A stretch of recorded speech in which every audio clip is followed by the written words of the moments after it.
பிறப்புல இருந்து இருக்கிற வரைக்கும் எல்லாம் இயந்திரத்தன்மா மாறிடுச்சு. அந்த தொழில்நுட்பது ஈடு கொடுத்து செய்யக்கூடிய தொழில் பார்த்தீங்கன்னா கைத்தொழில் பார்த்தீங்கன்னா நெசவு தொழில் மட்டும்தான்மா.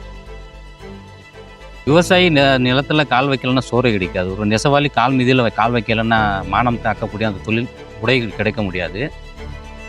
இப்போ மனுஷனுக்கு மனுஷன் போட்டியாக இருந்த காலம்லாம் போய் பார்த்தீங்கன்னா இயந்திரத்துக்கும் மனுஷனுக்குமான போட்டி வந்துருச்சு.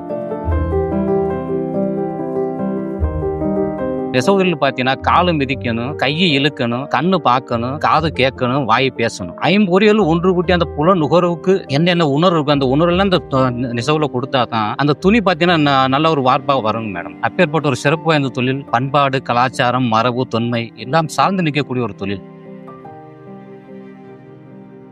இருக்கிற இடத்துல குடும்பத்தோடு அப்பா அம்மாவோட மனைவி மக்களோட உறவுகளோட சேர்ந்து செய்யக்கூடிய ஒரு தொழில் பார்த்தீங்கன்னா அது நெசவு தொழில் தான். ரொம்ப குடும்பத்தோடு செய்யக்கூடிய தொழிலாக இருந்தாலும் ஒரு தனியாக ஒரு கொத்தனார் வேலைக்கு போனால் ஒரு நாளைக்கு 1200 கொண்டு வராங்க.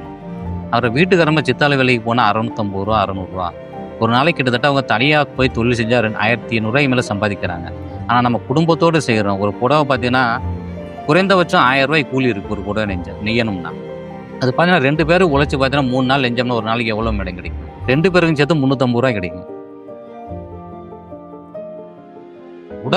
ரொம்ப உடலுக்கு உபாதையாத்தான் இருக்கும் தொழில். அது கிட்டத்தட்ட பார்த்தீங்கன்னா ஒரு நெசவு நெய்யக்கூடிய தொழிலாளி 40 கிலோ எடை. இப்போ இந்த கால் மிதிச்சிங்கன்னா 50 கிலோவுக்கு மேலே இருக்கும். கிட்டத்தட்ட ஒரு புடவை நெய்யணும்னா 20,000 தடவை மிதிக்கணும். 20,000 தடவை மிதிக்கணும், 40,000 தடவை இழுக்கணும். உங்களுக்கு கஷ்டமா இல்லையா? நீங்களே எல்லாமே உட்காந்து பண்றது ஒரு சப்போர்ட் இருந்தானே? கஷ்டம் நினைச்சா வாழ முடியாது. கஷ்டப்பட்டு இவ்வளவு நெய்யறீங்க, டைம் மேனேஜ் பண்ணி எல்லாம் பண்ணிட்டு இருக்கோம். அதுக்கு தகுந்த ஊதியம் உங்களுக்கு கிடைக்கா? ஊதியம் குறைவு தான்.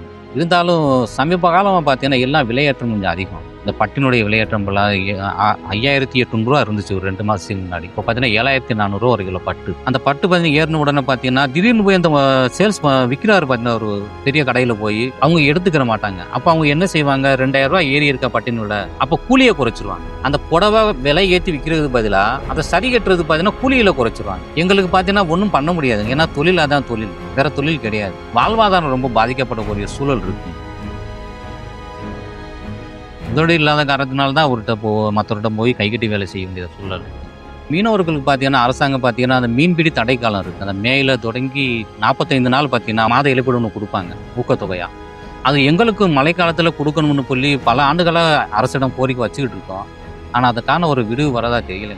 இன்னும் ஒரு ஸ்டெப் கூட எடுக்கல. கோடிக்கணக்கான பேருடைய வாழ்வாதாரம் பார்த்தீங்கன்னா இதில் இருக்கு. நாங்கள் அரசிடம் பல தடவை முறையிட்டு இருக்கோம். ஆனால் அதையும் ஒரு சிலர் மறைச்சு செஞ்சுறாங்க. சரி, இதுக்கு என்ன வந்தா முடியும்னு நீங்க நினைக்கிறீங்க?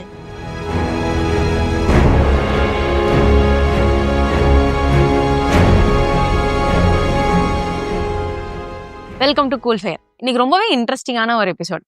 ஏன்னா மனிதனுக்கு அடிப்படையா 3 விஷயங்கள் ரொம்ப முக்கியம். உண்ண உணவு, உடுக்க உடை, இருக்க இருப்பிடம். அதுல ரொம்ப முக்கியமான உடை. அதை செய்யறவங்க தான் நெசவாளர். அவங்களோட லைஃப்பை பத்தி, அவங்க தொழிலை பத்தி எல்லாம் இன்னைக்கு தெரிஞ்சுக்க போறோம். வாங்க. வணக்கம். வணக்கம். என்னோட பேர் ராஜாராமன். எங்க அப்பா பேரு நாராயணசாமி, சாவித்திரி அம்மா பேரு. நாங்க பூர்வீகமே இந்த ராமநாதபுரம் மாவட்டம் விமனசத்தில் தான் வாழ்ந்துகிட்டு இருக்கோம். எங்களுடைய தொழில் பார்த்தீங்கன்னா குலத்தொழில் நெசவு தாங்க மேடம். கிட்டத்தட்ட கிபி 1300 இருந்து எங்களுடைய குலத்தொழில் என்று சொல்லலாம். தொன்று தொட்டு வரக்கூடிய ஒரு பாரம்பரிய தொழில்னு சொல்லலாம். அது மிகையாகாது. ஏன்னா எங்களுடைய குலத்தொழில் எங்களுடைய சான்றோர்கள் முன்னோர்கள் எல்லாமே இந்த தொழில் செஞ்சிருக்காங்க. அது பார்த்தீங்கன்னா நெசவு தொழில் பார்த்தீங்கன்னா கிட்டத்தட்ட 5 பொறிகளை ஒன்று கூட்டி செய்யக்கூடிய ஒரு தொழில் மேடம். நீங்கள் எந்த ஒரு தொழிலை பார்த்தாலும் ஒரு விவசாயமாக இருந்தாலும் ஒன்று கையால் அந்த கதிரை அறுப்பார், அதோட முடிஞ்சிடும். அந்த நெசவு தொழில் பார்த்தீங்கன்னா காலு மிதிக்கணும், கையை இழுக்கணும், கண்ணு பார்க்கணும், காது கேட்கணும், வாய் பேசணும். 5 பொறிகள் ஒன்று கூட்டி அந்த புல நுகர்வுக்கு என்னென்ன உணர்வு இருக்கு அந்த உணர்வுலாம் இந்த நெசவில் கொடுத்தா தான் அந்த துணி பார்த்தீங்கன்னா நல்ல ஒரு வார்ப்பாக வரும் மேடம். அப்பேற்பட்ட ஒரு சிறப்பு வாய்ந்த தொழில். பண்பாடு, கலாச்சாரம், மரபு, தொன்மை எல்லாம் சார்ந்து நிற்கக்கூடிய ஒரு தொழில். இன்றைக்கு இந்த தொழில் பார்த்தீங்கன்னா ஒரு பீடுனாய் போட்டுன்னு சொல்லணும்னா அறிவியல் தொழில்நுட்பம் எல்லாம் வளர்ந்துருக்கு.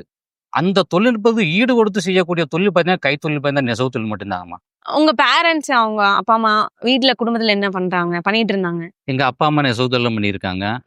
இப்போ நான் அந்த தொழில் செஞ்சுக்கிட்டு இருக்கோம். இதே ஊர்ல தான் பிறந்து வளர்ந்துட்டு இருக்கேன் மேடம். நீங்க படிச்சது அதெல்லாம்? நான் படிச்சது வந்து பள்ளி இறுதி வகுப்பு வரை படித்தேன். 10ஆம் வகுப்பு முடிச்சிருக்கேன் மேடம். கால சூழல் வறுமையின் காரணமாக நெசவுத்தில் இருக்கின்ற ஒரு காலத்தின் கட்டாயம் மாறி இருக்கு. இப்ப அதனாலதான் நீங்க நெசவுக்கு வந்தீங்களா, இல்ல பிடிச்சு தொழில் அதாவது பண்ணணும் விரும்பி வந்திருக்கேன். வறுமையோட ஒரு காரணம்னு சொல்லலாம். ஏன்னா இந்த தொழில் பார்த்தீங்கன்னா ஒரு இருதலை கொல்லி எறும்பு மாதிரி தான் இந்த தொழில் பொறுத்த மட்டும். இயற்கையின் போது பார்த்தீங்கன்னா ரொம்ப சிரமமா இருக்கும்.